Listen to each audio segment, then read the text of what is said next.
Salut les amis et bienvenue dans cette nouvelle vidéo de Gojanda. Ici c'est Jacob Gomez, je suis formateur et développeur web. Dans cette nouvelle vidéo, on va découvrir ensemble la feuille de route d'un développeur web. Si vous débutez en programmation ou lorsque vous étiez en train de débuter ou bien lorsque vous débutiez en programmation, vous vous êtes posé certainement plusieurs questions. Quels sont les langages qu'il faut utiliser pour pouvoir créer un site web ou bien une application web? Voilà, quel est l'essentiel à apprendre pour pouvoir créer un site web? Après le CSS, quel langage faut-il apprendre par la suite? Entre PHP et JavaScript, quel faut-il apprendre en premier? Etc. etc. Donc, ce sont des différentes questions que vous vous êtes certainement posées lorsque vous débutez ou bien lorsque vous débutiez avant en programmation. Alors, c'est normal de se poser ce genre de questions. Je dirais même que c'est légitime de se poser ce genre de questions pour plusieurs raisons. Première raison, c'est que vous avez longtemps côtoyé des développeurs dont ils ont parlé en griffe de Vue.js, de PHP et tout. Donc, vous voulez vous lancer dedans. Donc, c'est normal de se poser ce genre de questions par où commencer. Ou bien vous êtes tombé par hasard sur un document qui est la roadmap du développeur. Voilà, ici, je vous montre c'est quoi la roadmap du développeur. Je suis là sur le dépôt GitHub. Voilà, ici, développeur roadmap 2021. C'est un document pardon, qui va rassembler tous les langages et technologies utilisées voilà, au niveau du web. Donc, ici, comme prérequis, on vous demande d'abord d'avoir des connaissances dans ces trucs-là. Bon, c'est pas forcément obligatoire, hein. Donc, ici, quand on prend le front-end, voilà tout ce qu'il faut connaître. C'est beaucoup et ça fait peur. Donc, c'est normal de se poser ce genre de questions quand on voit tous ces trucs-là. Mais mec, c'est quoi tous ces trucs-là? Que faut-il apprendre? Il y a HTML, CSS, il y a machin, machin. Donc, ça fait vraiment peur. C'est normal de se poser ce genre de questions. Voilà. Après ça, le front-end, il y a back-end. Waouh. Vous voyez tous ces trucs-là. Puis après, il y a il y a le DevOps, voilà, etc., etc. Donc, la deuxième raison pour se poser ce genre de questions, c'est que vous êtes, comme beaucoup de personnes, vous vous êtes lancé dans le monde du code comme ça, sans vraiment savoir pourquoi. Tout comme moi d'ailleurs, je me suis lancé juste dedans comme ça, hein, sans vraiment savoir pourquoi. Ou bien vous étiez peut-être en train de pratiquer, enfin, en train d'exercer notre métier, vous êtes juste reconverti dans le monde du dev. Donc c'est normal de se poser ce genre de questions.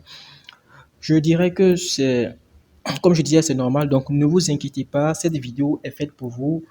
Tout au long de cette vidéo, je vais vous donner voilà, des conseils. Je vais vous donner ici, voilà, par rapport à mon expérience, une feuille de route que je trouve adaptée. Donc, vous n'êtes pas obligé de la suivre. C'est tout simplement par rapport à mon expérience, par rapport à ce que j'ai vécu avec les gens, avec mes collègues, avec d'autres développeurs. Donc, à partir de toutes ces expériences-là, je peux vous dire, voilà, si vous débutez aujourd'hui, voilà le chemin qu'il faut prendre, voilà le canevas qu'il faut emprunter, tout simplement. Donc cette vidéo, je dirais même cette série de vidéos sera faite en trois parties, bon plusieurs parties, pour l'instant trois parties. La première partie serait pour des personnes qui s'y connaissent pas trop en développement, qui sont juste rentrées dans le monde du dev comme ça, qui voudraient qu'on les propose une feuille de route, qu'on les propose un canevas. Voilà, cette première partie que je suis en train de faire actuellement est dédiée à ces personnes-là. Seconde catégorie de personnes, pour des personnes qui s'y connaissent un peu, c'est quoi front-end, c'est quoi back-end, vous voyez, quand on monte un peu, il y a front-end, back-end, excusez-moi. Donc, pour ces personnes qui s'y connaissent un peu en front-end, back-end, pour ces gens de personnes-là, il y aura une seconde vidéo où je vais expliquer pour le profil front-end, qu'est-ce qu'il faut apprendre, enfin, quelle est la feuille de route, quel est le canevas. Ça serait mon avis. Donc, vous pouvez critiquer, pas critiquer, c'est mon avis par rapport à mon expérience. Et puis, il y aura une troisième vidéo pour le back-end. Donc, il n'y aura pas de vidéo en griffe ou full stack. Mais si vous êtes intéressé par le profil full stack, dites-le en commentaire. Je me ferai un plaisir de faire une vidéo dédiée pour full stack.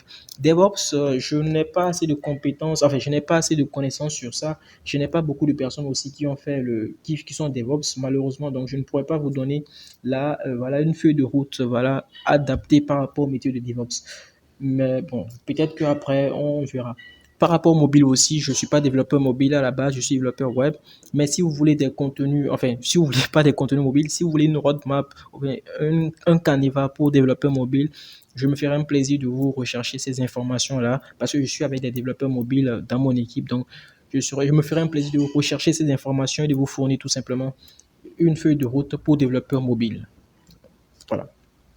Donc, cette introduction étant faite, on va maintenant passer voilà, au vif du sujet. Alors, je disais, pour des personnes qui s'y connaissent pas vraiment, qui sont rentrées dans le monde du dev comme ça, voilà, je veux devenir développeur. Je faisais un autre métier avant. Le métier de développeur m'intéresse. Je veux devenir développeur.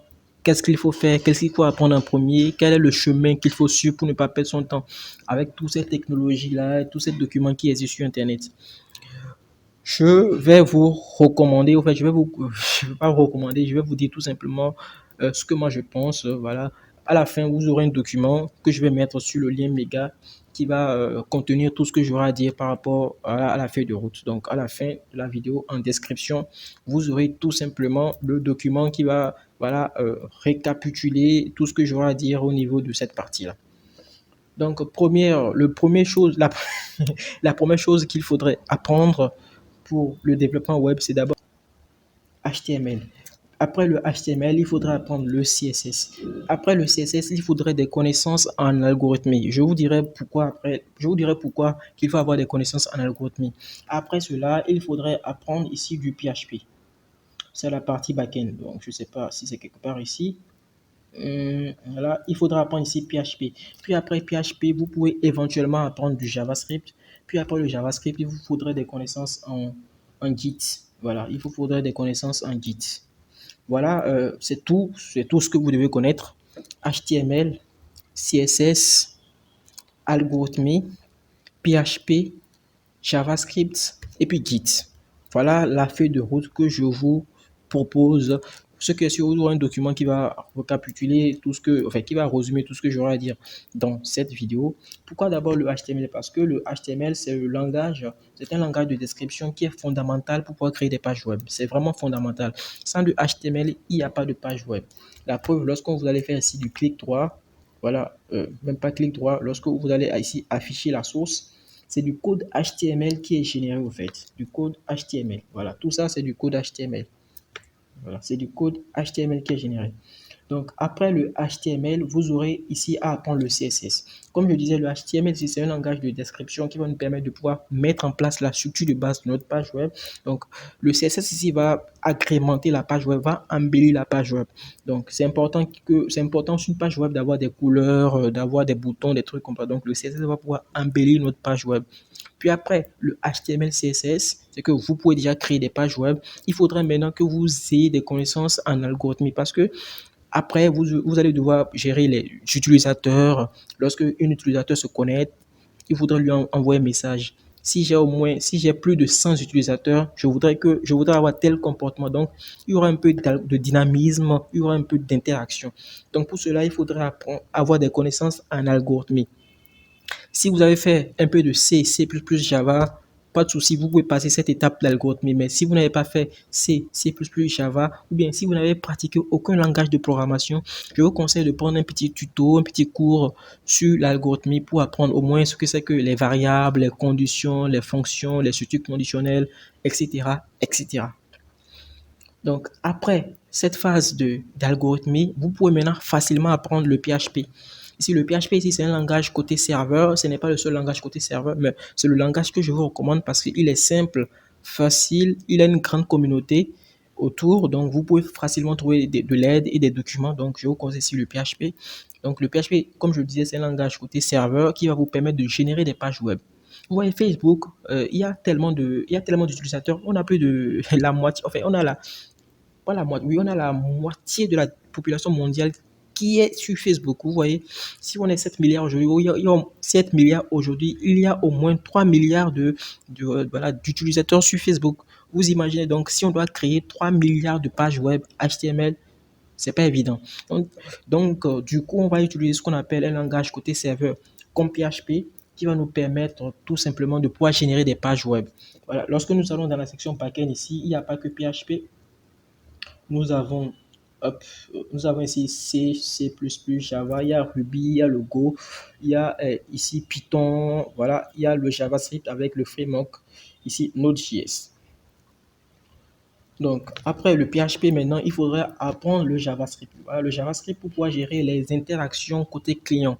voilà, vous voulez soumettre un formulaire, voilà, les messages d'erreur, ou bien lorsque vous cliquez sur, vous voulez ajouter un produit au panier, il ne faudrait pas que la page se recharge, ou bien vous voulez supprimer un élément, vous ne voulez pas que la page se recharge, vous voulez que tout se passe sur la page. Donc, on appelle ça du single page application. Donc, vous pouvez ici utiliser des requêtes HTTP qui vont vous permettre de pouvoir gérer tout cela avec le JavaScript. Donc, le JavaScript va vous permettre de pouvoir dynamiser, voilà, vos pages web côté client, côté utilisateur.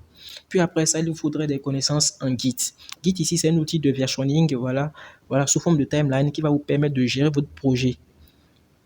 Là, l'autre avantage de Git, c'est que vous pouvez travailler à plusieurs sur un même projet. Supposons que je suis ici.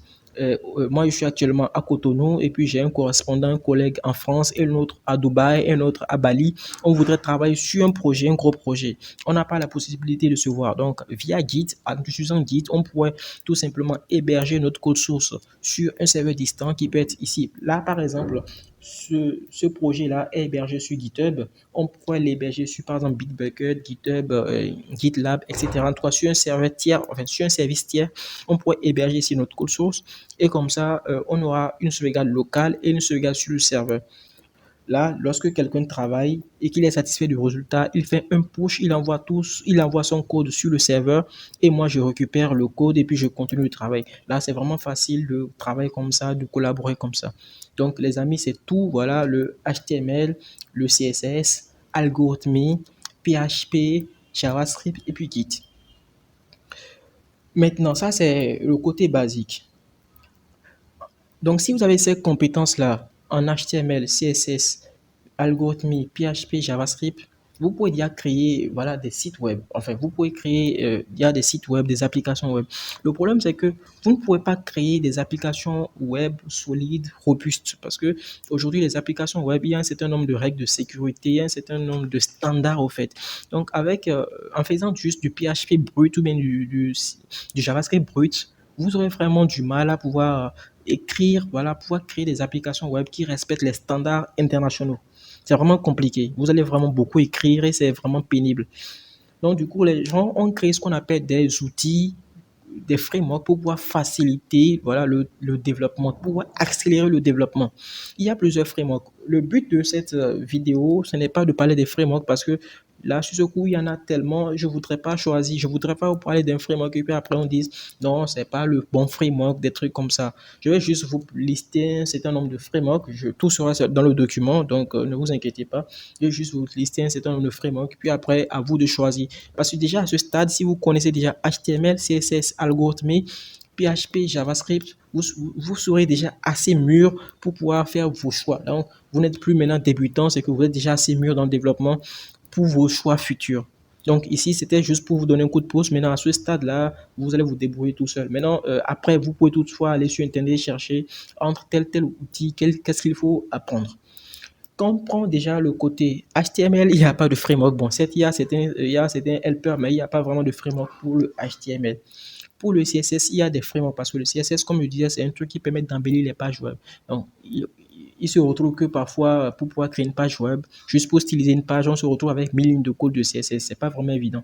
Donc, il y a des frameworks CSS. Il y a Bootstrap, il y a Tailwind CSS, il y a Bulma, il y a Materialize, il y a pas mal, il y a Chakra 8, il y a pas mal de frameworks CSS. Donc, déjà, je pense que si je viens ici, ils n'ont pas détaillé ça. Voilà, framework CSS, voilà. Je chante que. Voilà, bon, ça c'est React. Bon, chacun, ici on a ici Tailwind CSS, React, Bootstrap, il y a Bootstrap, Bulma, voilà, il y a des frameworks CSS ici. Donc, pour le CSS, voilà les frameworks qui sont disponibles. Moi, voilà, je donne moi mon avis maintenant. C'est un avis vraiment subjectif, c'est pas objectif. Moi, j'utilise principalement du Tailwind CSS parce que c'est beaucoup plus naturel pour moi d'écrire c'est naturel pour moi d'écrire du code avec du Tailwind CSS. C'est simple et puis on n'est pas vraiment contraint avec d'autres frameworks par exemple. Avec Tailwind CSS, je peux vraiment faire tout ce que je veux, tout et n'importe quoi. C'est pas comme Bootstrap où je suis vraiment restreint. Maintenant, côté PHP, il y a plusieurs frameworks aussi. Voilà, je vais juste vous en donner deux. Il y a ici Symfony et Laravel. Donc, c'est les deux frameworks qui, voilà, il y a une guéguerre entre les deux frameworks. Donc, très souvent, lorsque on parle de framework PHP, on va vous parler souvent de Laravel et puis Symfony. Donc, si vous êtes développeur PHP et que vous voulez choisir un framework, c'est vraiment entre les deux là que vous devez choisir. Laravel ou bien Symfony, je ne retrouve pas ça dans la liste ici. Ça doit être quelque part. Ça doit être quelque part ici. Maintenant, framework JavaScript ici, on en a aussi plusieurs. Je ne vais pas citer ici, pour ceux qui s'y connaissent, euh, je vais pas citer ici jQuery parce que jQuery, je ne considère plus jQuery comme une librairie. D'ailleurs, jQuery, c'est déjà dépassé. Donc, ici, vous allez retenir tout simplement React, Angular et puis Vue.js. Donc, c'est les trois là, vraiment JavaScript, c'est les trois que moi je vous recommande. React, Angular, Vue.js. Maintenant, à vous de voir après, avec selon vos préoccupations, selon vos besoins, ce que vous devez utiliser. Maintenant, par rapport à Git, il n'y a pas vraiment de framework, mais il y a ce qu'on appelle des patterns, voilà, des façons de faire. Il y a Gitflow, il y a aussi d'autres façons de faire. Donc, les amis, pour ne pas trop m'éterniser, c'est tout pour cette vidéo. Voilà, le but ici, c'était de vous fournir une feuille de route. Donc, ne vous inquiétez pas, toutes les informations seront, il y aura un document qui va rassembler tout ce que j'ai dit là. Donc, si vous avez aimé la vidéo, n'hésitez pas à liker, abonnez-vous si vous êtes nouveau sur la chaîne. Et sur ce, je vous dis à plus pour de très très nouvelles vidéos. Ciao et paix sur vous les gars.